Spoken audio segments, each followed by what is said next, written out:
morning, everyone.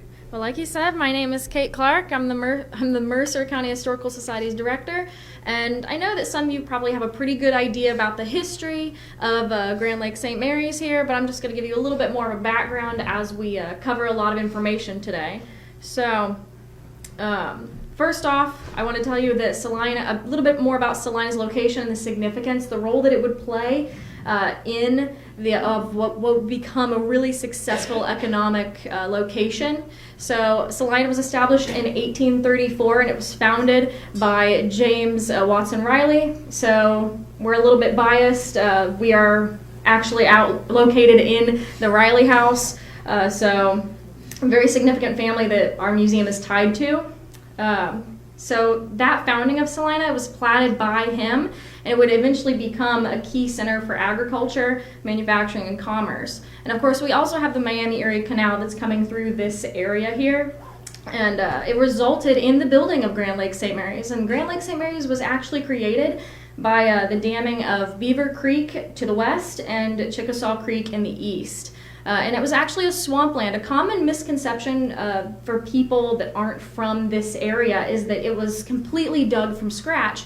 But that's not the case at all. And actually, I grew up thinking that as well. I'm from Darke County. So just your neighboring county doesn't know the history of this lake. So that's why it's so important that we tell people about it. But it was actually a swamp originally that was flooded because of the damming of those two creeks.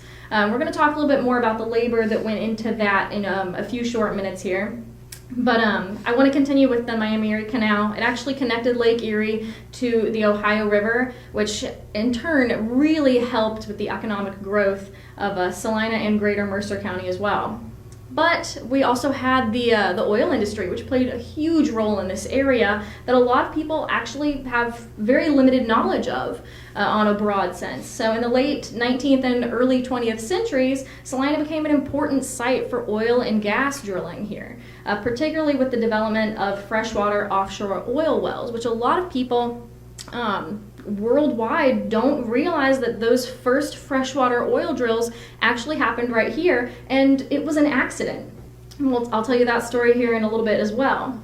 But I do want to cover the points that we're going to be looking at today first. So we're going to be talking about how Grand Lake was built and its original purpose. We're also going to be talking about the discovery of oil reserves in the Salina area and the investors and companies that really had a stake in that business.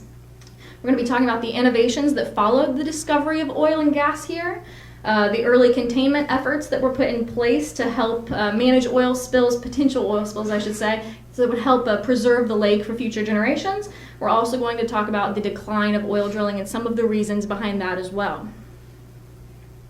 So the very early history of Grand Lake St. Mary's. So construction began in 1837, and it was designed to be a reservoir for the Miami Erie Canal. It was completed in 1845, so that was about an 8-year span, give or take a few months. And this lake would become a crucial component of the canal system here in Ohio, which in turn transported goods across Ohio, and it really helped with the pricing of the transport of those goods as well. And I do have a price conversion that I'll get to in a few minutes. It's very, very striking how much it lowered the cost of transporting goods. So at the time of its creation, this was the largest man-made lake in the world. It was designed to be over 17,000 acres in size to hold 12 billion cubic feet of water. And it measured approximately 9 miles in length and 3 miles in width, as well as encompassing 52 miles of shoreline. So this was and still is a very, very extensive body of water here in what is really just the agricultural belt of the Midwest. It played a significant role not just in the movement of goods along the Miami Canal, but also it played a huge economic role in just the local population here as well. But before we get into that, I do want to acknowledge the labor that went into creating this lake. So like I said, the misconception for those who don't live around here is that it was dug hand over hand from scratch by immigrants, which, true, it was created by immigrants largely from Ireland and Germany, but it was a swamp, so they weren't digging it completely from scratch. Now, they were using hand tools, very rudimentary hand tools. You've got to remember, this was the early to mid 1800s. They were digging this swampy area with axes and shovels, and of course they weren't digging it completely from scratch, but still it was a very arduous task. And not only that, but they were only paid 30 cents a day and a ration of whiskey, which I'm sure helped. But you know, whiskey was it was actually used for a very specific reason here. You see, back then, if you know anything about swamps, mosquitoes love swamps. Mosquitoes were a huge carrier of malaria back then, and it was believed that whiskey could help ward off malaria. Of course, we know now that it is not effective in the treatment of malaria at all, but I imagine it would help you to ignore perhaps some of the symptoms a bit more effectively. So not just the labor, it was bringing in a lot of people from very diverse backgrounds from different areas of the world, but we also want to talk about the economic growth that took place right here in this area as a result. For example, I mentioned earlier that the creation of the Miami-Erie Canal and in turn the Grand Lake St. Mary's that we know today, it provided a significant trade route for Ohio's agricultural products, specifically wheat and corn. And as a result, I'll tell you back then, just as an example, to ship a bushel of wheat 100 miles dropped from $1 to 15 cents. Now, to us, that's kind of difficult to make sense of, but if we're looking at this in the year 1850, 1 year to 15 cents, that would be the equivalent to moving a bushel of wheat 100 miles. It would have been $40.70. Dropped all the way to $6.11 in today's money. So it was extensive, the amount of money that was saved as a result of the Miami-Erie Canal, which was helped, it was maintained largely with help from Grand Lake St. Mary's. Like I said, Grand Lake helped to connect the Ohio River in Cincinnati to Lake Erie and Toledo. Of course, that was the canal that the lake fed into, but without the lake, that would have been a much different story. There would have been more significant difficulties had the lake not been created. But it wasn't just used for commercial reasons, in a sense of shipping goods up and down the canal. The lake also became a hub for boating, fishing, and hunting. Tourism really started to grow in this area as a result of the building of Grand Lake St. Mary's. And up until 1890, about 75% of the lake's shoreline was timberland that was very sparsely dotted with hunting cabins. So if you really put that in perspective, that's only about 130-ish years ago.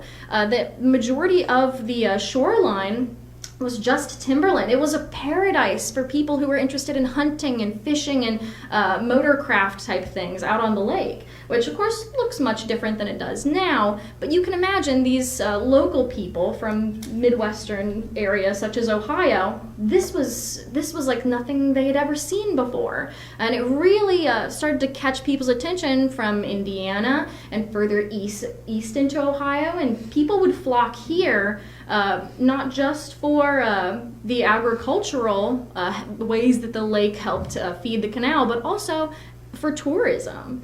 And then part 2 here, we're going to be talking about the rise of oil and gas drilling in Salina. So we know that a lot of oil drilling took place in Salina and the larger Grand Lake area, but we largely don't know how that took place. And it was the result of something called the Lima, Indiana trend. So to keep this very short, so in 1884, a natural gas formation, a subterranean natural gas formation, was discovered near Findlay, Ohio, just an hour and a little bit north of here, if you don't know where Findlay is. I'm hoping most of you do. But this natural gas formation was 260 miles long, and they realized it was going to be a very valuable resource if they could use it. So the people who discovered it, they started tracking it all the way into Indiana, but it didn't just go to the west, it also went down into the south all the way to this area. And it was because of the Lima, Indiana trend that oil was discovered under Grand Lake St. Mary's. So but the first oil wells started on the shoreline. So in June of 1886, the first well was dug here in Salina, and 1 month later, in July of 1886, the first well was dug in St. Mary's on the east side. And locals actually began drilling wells in their backyards on the beach. I can't imagine, personally, but it was these very early private property type wells that actually made history, and it was an accident. Through Joyce Alex's research, she discovered that flooding in February of 1887 resulted in really high water levels on the lake. You guys know how flooding works. These wells that were right on the beach in people's backyards, these wells actually went underwater, but they continued to function. And as such, they accidentally marked the first freshwater offshore drilling venture in the country. And the oil fields here being now underwater, it started to really attract national attention. People realized, oh, perhaps this is something that can be done not just on the shoreline, but maybe we could move out into the water as well. So in the 1890s, Grand Lake St. Mary's actually became the site of the first freshwater offshore oil wells. I'm not going to keep saying that long, drawn-out descriptor of this. But by 1915, the lake was home to more than actually 150 oil wells, and it really set a stage for all of these inventions and creations that were going to take place as a result of the first steps toward offshore freshwater drilling. But before we get into those innovations, I do want to talk about some of the investors that took advantage of this discovery underneath Grand Lake St. Mary's. So some key individuals and companies that had stakes very early on in this endeavor. And like I said, we're a bit biased toward the Riley family, but they actually did have a very significant involvement in oil drilling on the lake. They had the Riley Oil Company, and actually one of their wells, it was the Riley Mercer well, it began producing in 1886, and it was actually active until the year 1910. And it was this well in particular that really caught the attention of outside investors that started to come into this area. Two of those companies were the Neely Clover Oil Company and the Manhattan Oil Company. And as you know, oil drilling, even today, is a very, very dangerous endeavor. So we have multiple stories of deaths involving these companies and the people who worked for them on the lake, just tragedies. And if you have more questions about those, we do have one of our books here for sale, The Oil and Gas Boom, where you can pull some of those stories from. It's for sale in the back table back there if you're interested. But yeah, it just goes on to tell some of the newspaper articles of the local stories of people that were involved on these wells, and it was quite dangerous. More often than not. But you have to remember, these were big oil companies. And like we said, the first oil wells were local people digging in their backyards. The locals were really invested in this as well, and not just in drilling for oil directly. You see, the immigrants that came to build Grand Lake, or to create Grand Lake, then they brought in the tourists as well, who enjoyed the lake just visually and hunting and fishing. But then when the oil boom began, it brought even more people in. You have to keep in mind, you have to house these people. They're going to need medical services. They're going to need food. So all the locals that weren't directly involved with the oil drilling, they, in a sense or some other way, they became involved. They were providing housing. They were providing all of these things that were needed for an influx of people coming in from everywhere in the United States to take part in this. So it wasn't just the drilling for oil that was creating an economic boom. It was the influx of people that were doing the drilling as well. So right here, I don't know if you guys can see it very well, but there are several dots on this screen, and this is just examples of some of the wells that were present on Grand Lake St. Mary's. And you can see on the south edge of the lake, there are actually some wells that are still on the shoreline. These are probably local investors, smaller time business people that couldn't afford to create those huge cribs and oil derricks that are actually out in the lake. But this just gives you an example of how much of the lake was involved. I mean, truly, these oil drilling machines were everywhere, throughout the lake, on the shore, in the middle. It looked quite a bit like this. This is a picture of what it would have looked like on Grand Lake St. Mary's back then. And with this, we are going to talk about some of the technological innovations that took place as a result of this area being some of the first freshwater oil drilling in the United States and largely in the world as well. But some of these techniques were included wooden cribs and derrick structures. So these were essentially early offshore drilling platforms.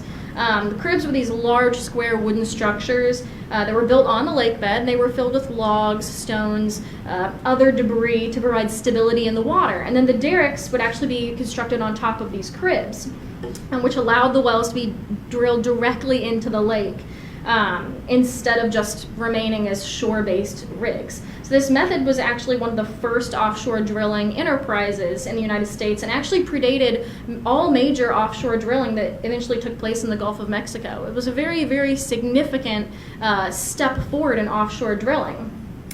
There were also instances of hand-dug and cable tool drilling, which is also called the spudding method. And this really involved a heavy chisel-like tool that was lifted and dropped repeatedly to really chisel away at that bedrock. And this was actually a rather successful method used here at Grand Lake St. Mary's because of the shallowness of the water. If it had been much deeper, this would not have been effective, but it was a method that was used here. One of the methods that was not really adopted completely were the floating drill rigs. So they were used, but they weren't as popular as the first two methods here. So they were more of an experiment. So these floating drill rigs were the precursor to offshore drilling platforms, and they were mounted on these barges or pontoon-like structures, which allowed them to be moved to different areas throughout the lake. And like I said, it wasn't really adopted here at Grand Lake St. Mary's, but it was an early attempt at offshore drilling. And there were several instances of early spill containment that was actually used here in this area. For example, there were a lot of environmental risks that were considered even back in the early days of oil drilling here on the lake, which honestly, the awareness did surprise me at first, but eventually it started to make sense. They recognized that drilling in fresh water, especially in the area such as an agricultural community like this, it presented serious dangers. So they actually created wooden barriers and cribs that were used to contain the oil just immediately around the platform should there be a spill. And while these techniques were very, very basic, when you consider modern standards, that is, they demonstrated an early awareness. Also, wells were lined with an iron or steel casing to just add an extra measure to try and prevent any spillage of oil in the lake. And I am going to tell you a little bit more about some of the other methods that were used in just a few minutes. But there is one more method used here on the lake that I want to tell you about, and it is the steam-powered and mechanized drilling. So again, rather than the first two methods we talked about, this one wasn't as popular as the first two, which these steam-powered drilling rigs, they actually replaced manual drilling techniques, and they allowed for deeper, more efficient, more consistent drilling, which, if you know anything about oil drilling, consistency and control is really important, not just for the harvesting of oil, but also for the safety of people that are doing the drilling. So this was another method used, but it wasn't really adopted. You have to remember this time period for oil drilling right here immediately, it actually did not last very long. So these methods that were first introduced were largely the ones that were used because there wasn't really much time to explore other avenues. And we'll talk about that in a few minutes as well. But regardless of, even though this was a very short period of time where oil drilling took place here in Grand Lake St. Mary's, it paved the way for modern offshore drilling. It proved that oil could be successfully extracted from underwater environments, and the crib-based drilling platforms were a forerunner to the steel platforms that we still use today. These early methods did end up setting a precedent to further innovations that would involve the oil drilling industry later on. And here are those containment techniques. So we already talked about the use of cribs and dikes and trying to hold back any environmental threat that the leakage or the seepage of oil could cause. And I couldn't find any really good pictures of the next two floating booms and oil skimmers, so I actually used their modern equivalents. But really early renditions of these were used here during oil drilling at Grand Lake St. Mary's. So right here, this black floating on the surface here, that is a floating boom. So really the purpose of the floating boom, well, first off, it's a long buoyant barrier because if you know oil, it floats on the surface of the water. So they only really had to worry about the surface of the water, at least that's what they had thought at the time. So as a result, these floating booms would trap the oil into one specific area. They were perfect, especially for smaller oil spills. And then right beside it on the right, that picture is of an oil skimmer, a modern oil skimmer. So what you would do is you would corral, in a sense, that oil that was on the surface of the water. You would corral it with the floating boom, and then you'd use the oil skimmer inside of that boom to pull the oil off the surface of the water. So to use together, it was a decently effective way to remove small oil spills from the surface of the water. And they did use those here at Grand Lake St. Mary's when it was being drilled for oil. And now we're going to talk about the decline of oil drilling and modern developments that took place as a result. So one of the biggest reasons that the oil reserves in Grand Lake St. Mary's and the surrounding areas began to rapidly deplete. Of course, if you know about oil, if you are drilling in one space for a significant amount of time, you will eventually run out. Well, that is what started to happen here. It really declined production, and production started to move to other areas in the country. But that wasn't the only reason that oil drilling started to decline here. For example, there were also advances in drilling technology, which eventually also allowed for more productive oil fields to be moved into in eastern Ohio, Texas, and Oklahoma.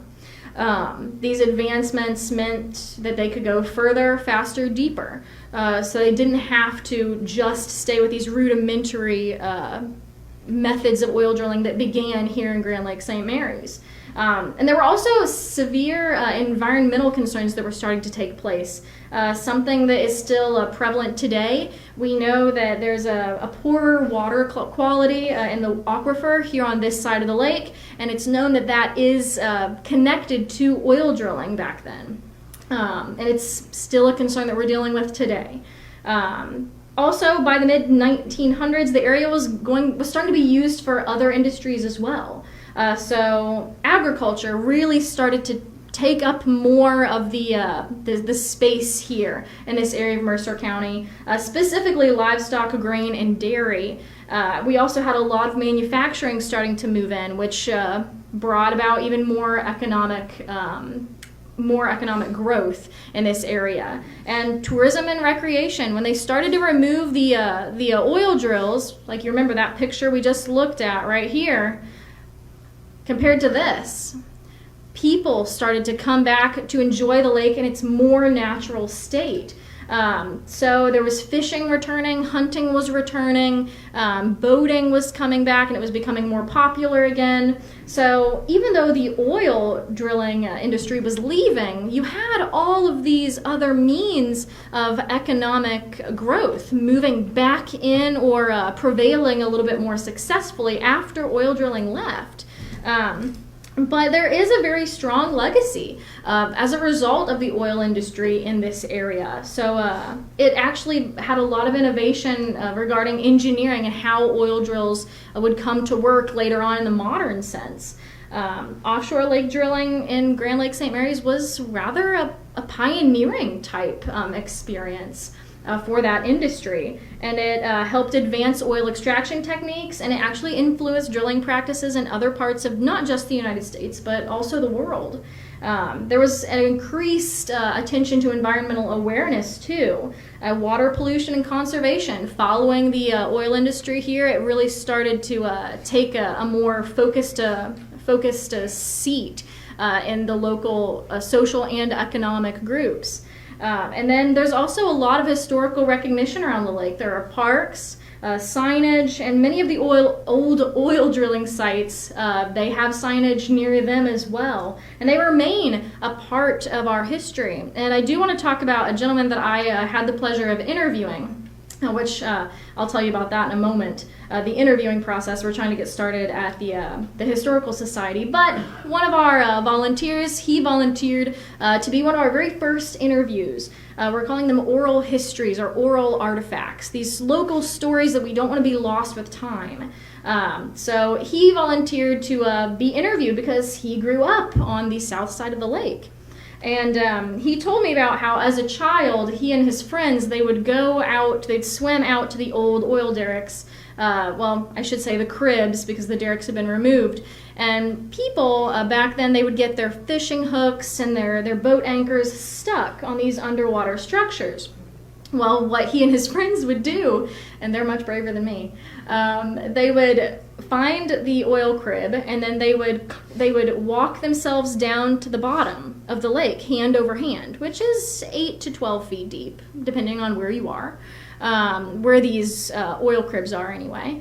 And they would walk their hands down to the bottom of the lake looking for fish hooks, and they would free them, and then eventually, if they were really successful, they would pull up a boat anchor.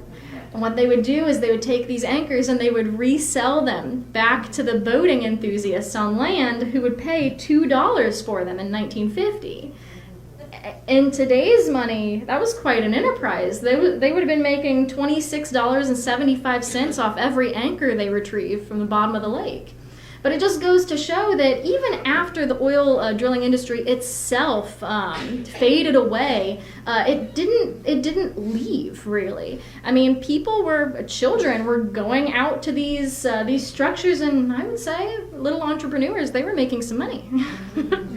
But that was just one of the stories that I really enjoyed hearing, and we have several artifacts at the museum as well. We have a lantern that's called a yellow dog. Has anybody heard of a yellow dog lantern? Okay, I should have taken a picture of it, but it really, essentially, it looks like a double-spouted teapot, but it's made out of metal and it's very cumbersome. And what they would do is they would take these lanterns, these yellow dog lanterns, out onto the lake. They would stick a wick in each end of the spouts, and the oil coming from the bottom of the lake was such good quality that they would take it straight from the bottom of the lake, put it into these lanterns, and they would light the wicks. And if you were on the shore in the dead of night, and these oil rigs, they worked around the clock, you could look out into the lake in the dead of night on a summer's evening, and you could see these points of flickering flame throughout the lake. And people on shore said that they looked like the eyes of a dog looking in from the lake. And that's how they got their name. And we actually, fortunately, we have one of those on display at the Mercer County Historical Society. It belonged to Vaughn Archer and his family when they operated their own oil rig out in this area. I don't think that theirs was directly on the lake, but they did have a piece of that history. So does anybody have any questions? Well, all right. Well, thank you, everyone. Oh, we might have some. Yes. So what date do you attach to the first oil rig? What date do I attach to it? Yeah, the first offshore oil rig. Offshore. Well, it depends on if you're... So the question was, what date would I attach to the first offshore oil rig here, you're saying? I would say probably, well... I'm not sure, because you got to remember the first real offshore freshwater oil rigs were the ones that were in those private backyards. So really, who knows whose backyard flooded first? Yes. I don't want to argue with you, but I think your information might be incorrect. Uh-oh. We have lived on the lake for 20 years. My husband has a beer or two every evening, and he's never gotten malaria.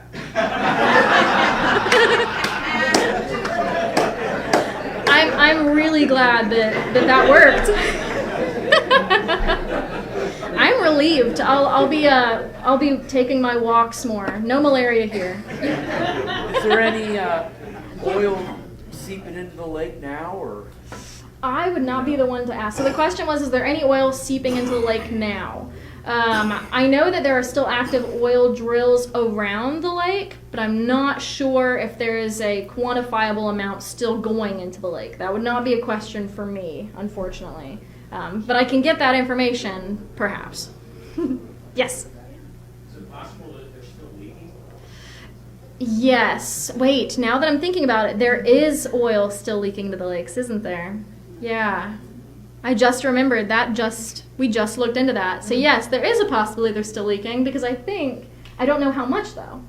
But yeah, I'm remembering now a conversation I had several years ago now. My family's from up here. You know, the lake didn't freeze in a lot of places this summer. Mm-hmm. Yeah. Places that normally would freeze. Right. And start leaking. Mm-hmm. Yeah, I just remembering that conversation, unfortunately. But yeah, one of my local family members did tell me that there is still a concern. But yeah, I'm gonna look more into that. Honestly, I'm gonna borrow a pen. Are there any other questions? Thinking about malaria and whiskey, what was their portion? How much was their portion? Their daily allotment? I am thinking it was probably a jigger of whiskey. Not sure though. Not sure what the exact amount was. Probably not. All right. But yeah, it was probably just a very small ration. Remember, it's supposed to be a medicine for malaria, so it's probably not very much. All right. How deep did they have to go before they struck oil? So the average oil well depth, I believe, was 1,200 feet on average here. Now, I'm not sure if that includes the surface of the water or if that's the lake bed. But I know it was about 1,200 feet before you'd hit oil. Yeah. Yeah, I will check into that. All right. Any other questions? Yes? Does the museum have any statistics about people that died or how many of the whole business constructing the lake and So does our museum have any statistics on people that got hurt or died while constructing the lake? And also the oil drilling as well. I'm not sure if we have any direct statistics, but we do have record of everyone. We just don't have, so we have record of everyone that was hurt or died during the construction and the oil drilling, but I don't know if we've actually tallied them up.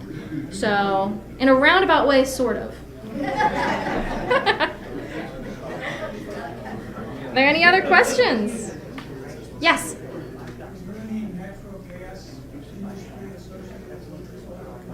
Was there any natural gas industry associated with this area? Yes. Yes, there was natural gas drilling that took place in this area, but I tried to just focus on the oil industry because there's so much history, and I only had a little time.